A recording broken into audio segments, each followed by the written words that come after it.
Shannon and the World's Tallest Leprechaun. Written by Callahan. Illustrated by Kathleen Kemly. Shannon loved to step dance, but she didn't think she looked like an Irish step dancer. Other girls had fancy wigs. She curled her own hair for competitions.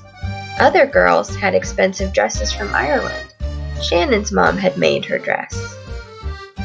And other girls had brand new hard shoes. Shannon had an old second-hand pair with scuffs no amount of shining could cover. It was 3 days before the St. Patrick's Day step dance contest, held at the Irish American Heritage Center.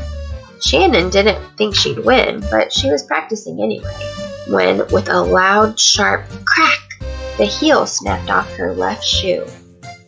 Oh no! She knew her mom and dad couldn't afford to buy her new shoes, but how could she enter the contest with a broken heel? It was hopeless. Blinking back tears, Shannon went outside to throw her shoes in the garbage. Suddenly, she remembered something her dad had told her once when she was sad. If you closed your eyes and counted backward in Gaelic, the ancient Irish language, a leprechaun might appear to grant your wish. There was nothing to lose. Shannon closed her eyes and counted. A hull, a sir, a she, a coog, a cahar, a tree, a dole, a horn. She opened her eyes. Standing before her was a bearded man wearing a shoemaker's leather apron. He looked just like she imagined a leprechaun would, except that he wasn't a wee man. You must be 6 feet tall, she blurted. If you must know, the man said, frowning, I'm 5 feet 11. I am Liam, the world's tallest leprechaun. Are you really a leprechaun? Shannon asked. Yes, Liam said, exasperated. I get that all the time. Are you sure you're a leprechaun? You're way too big to be a leprechaun. But let's get down to business. Because your counting has summoned me here, I'm obligated to grant you 3 wishes, 1 each day for the next 3 days. Shannon thought only a moment. I wish for a brand new step dance outfit, a wig, a beautiful dress, and shoes with heels that don't break off. A wig? A dress? The leprechaun scoffed. What do those have to do with dancing? But a shoe, you do need that. Give me your broken one. I'll show you how to take care of the perfectly fine stuff you already have. He took the shoe, pulled a hammer and nails from his apron, and drove a nail through the heel and into the sole. Now you try, he said. Shannon pounded in another nail. Good as new, even better, the leprechaun said. That's your first wish. Before Shannon could protest that having her shoe repaired wasn't her wish at all, Liam had vanished. At dinner, Shannon was very quiet. Her mother asked her what was wrong. What do leprechauns look like? Shannon asked. Her dad laughed. Well, he said, they're usually drawn with beards. They're also pretty small, her mom added. Maybe a foot high. So how could that tall person be a leprechaun? Shannon wondered. After school the next day, Shannon rushed to the backyard. Would the leprechaun return? She was about to count backwards in Gaelic when there he was, wagging his finger in her face. No need to count again, he said grumpily. I'm a leprechaun who does what he says he'll do. Let's have that second wish, lass. Shannon was ready. I wish I were a great Irish step dancer, she said. Did you know the best way to get better at something is to teach someone else how to do it? Demanded Liam. This afternoon you'll be showing me how to dance. Now Shannon was grumpy. Don't you ever just grant wishes? Does everyone have to work so hard? I'm no fairy godmother, Liam said. I grant wishes in a proper manner. Are you really a leprechaun? You sure don't look like one.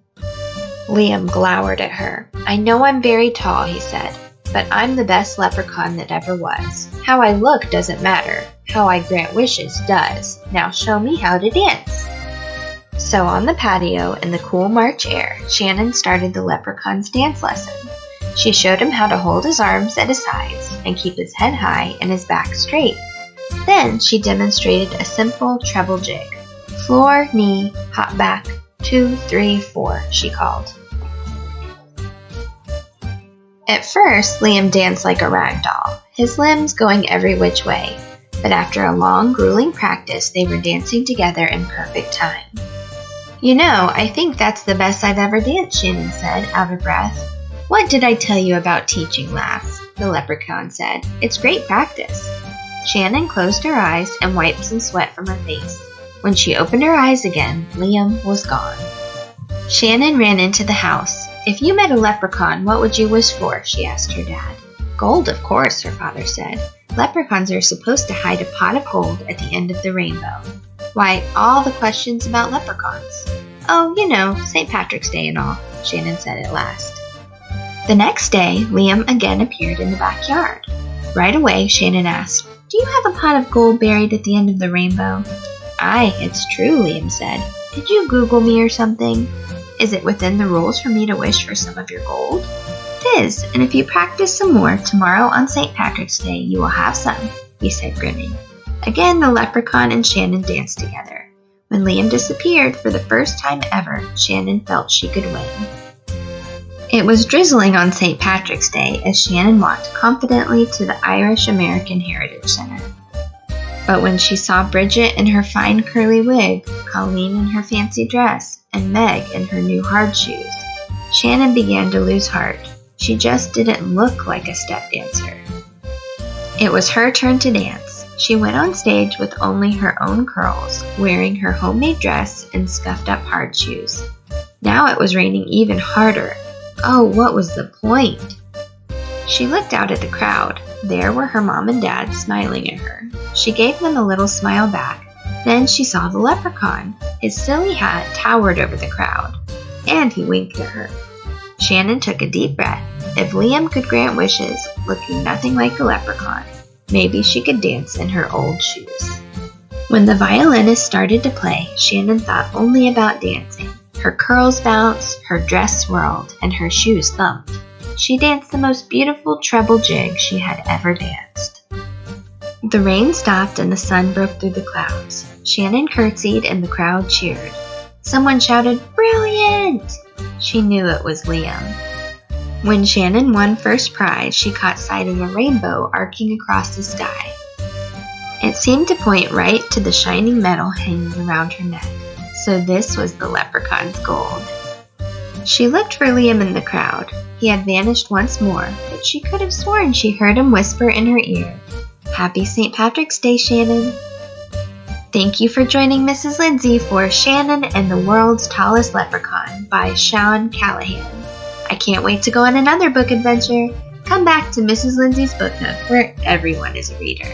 Be sure to subscribe. See you next time, readers!